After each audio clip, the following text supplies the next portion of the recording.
আপনার জীবনের জন্য যদি এই হাদিসটা যদি স্মরণ রাখতে পারেন, ইনশাআল্লাহুল আজিজ যতদিন আমি বেঁচে থাকি আমার সাথে দেখা হলে আপনি এটা অবশ্যই বলবেন যে হুজুর আমার সালাত চেঞ্জ হয়ে গেছে, আমার আগে সালাতে মন লাগতো না, আমি লড়াচড়া করতাম, এখন আর করি না, এখন আমার মন লাগে। যখনই আমার এই হাদিস মনে হয় আমি বুঝতে পারি আমি আমার রবের সামনে আছি, আমি আর এখন আর লড়াচড়া করি না, আমার সালাত সুন্দর হয়ে গেছে। যে কোনো ব্যক্তি সালাতকে সুন্দর করতে চান তাহলে তাকে এই হাদিসটা মুখস্থ রাখতে হবে। যে হাদিসটা ইমাম বুখারী রাহিমাহুল্লাহ তারা দুইটি অধ্যায় এনেছেন, ৮ নম্বর অধ্যায় এবং ১০ নম্বর অধ্যায়, দুইটা অধ্যায়ে পাবেন। ৮ নম্বর অধ্যায় সালাতের অধ্যায়, তাতে আপনি ৪০৫, ৪০৩, ৪, ৫, ৬, ৭, ৮, ৯, ১০, ১৭ পর্যন্ত একটা হাদিসই পাবেন।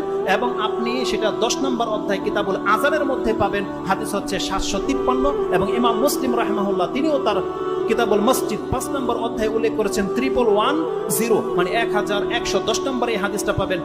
আনাস রাদিয়াল্লাহু তাআলা তিনি বলছেন আন্না রাসূলুল্লাহ সাল্লাল্লাহু আলাইহি ওয়াসাল্লাম রাআ নুখামাতান ফিল কিবলাতি, রাসূলুল্লাহ সাল্লাল্লাহু আলাইহি ওয়াসাল্লাম একদিন কিবলার পাশে নাক ফোঁটা, কেউ হয়তো থুতু ফেলেছে বা নাকের ময়লা ফেলেছে, কিবলার দেয়ালের মধ্যে লেগে আছে, এটা রাসূল সাল্লাল্লাহু আলাইহি ওয়াসাল্লাম দেখতে পেয়েছে। ফাশাক্কা যালিকা আলাইহি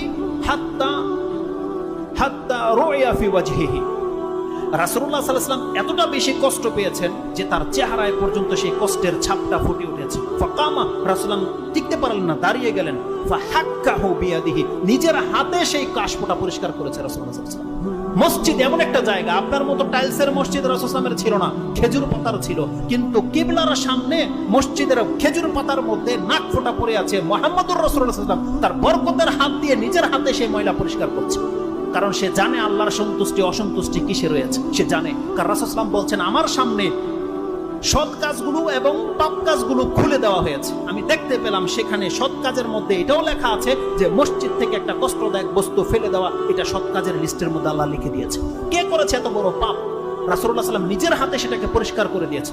তারপরে যে মূলনীতিটা রাসূলুল্লাহ সাল্লাল্লাহু আলাইহি ওয়াসাল্লাম পেশ করেছে, ইন্না আহাদাকুম ইযা কানা ফিস সালাহ, এটা একটা ভাষা। ইন্না আহাদাকুম ইযা কামা ফিস সালাহ, এটা একটা ভাষা। রাসূলুল্লাহ সাল্লাল্লাহু আলাইহি ওয়াসাল্লাম বলেছেন যখন কোনো ব্যক্তি তোমাদের মধ্যে নামাজে থাকে অথবা নামাজে দাঁড়ায় যায়, ইন্না আহাদাকুম ইযা কামা ফিস সালাহ ফাইন্নাহু ইউনাজি রাব্বাহ, সে তার রবের সাথে এখন মুনাজাতে লিপ্ত, সে তার রবের সাথে এখন মুনাজাতে লিপ্ত। যতক্ষণ পর্যন্ত সে সালাতে থাকে সে আল্লাহর সাথে কথা বলছে সরাসরি।